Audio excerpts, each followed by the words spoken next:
প্রমাণ করতে সক্ষম হই আমাদের ক্ষুদ্র জ্ঞানে। আবার এমন অনেক বিষয় আছে যেগুলো আমরা আমাদের ক্ষুদ্র জ্ঞানে প্রমাণ করতে পারি না। যেমন ফেরেশতার অস্তিত্ব কি আমরা প্রমাণ করতে পেরেছি? আপনি কি ল্যাবে প্রমাণ করতে পারবেন? জিন জাতির অস্তিত্ব আমরা কি চোখে দেখে প্রমাণ করতে পারবো? কবরে আযাব দেওয়া হয়, আপনি কি এটা দেখে প্রমাণ করতে পারবেন? রূহ বা আত্মা বলে কিছু আছে আমাদের দেহের মধ্যে, এটা কি আপনি প্রমাণ করতে পেরেছেন? অনেক সময় মুমিন ব্যক্তি স্বপ্ন দেখে এবং স্বপ্নগুলো সত্য হয়, হয় কি না? এবং হাদিসে এসেছে শেষ জামানায় মুমিন ব্যক্তির স্বপ্ন কিন্তু সত্য হবে বেশি বেশি। তো এখন এই যে এমন কিছু বিষয় যেগুলো আমরা বাহ্যিক জ্ঞান দিয়ে প্রমাণ করতে পারছি না, কিন্তু আল্লাহ রাব্বুল আলামিন বলেছেন এগুলো সত্য।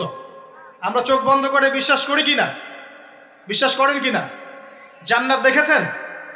জাহান্নাম দেখেছেন?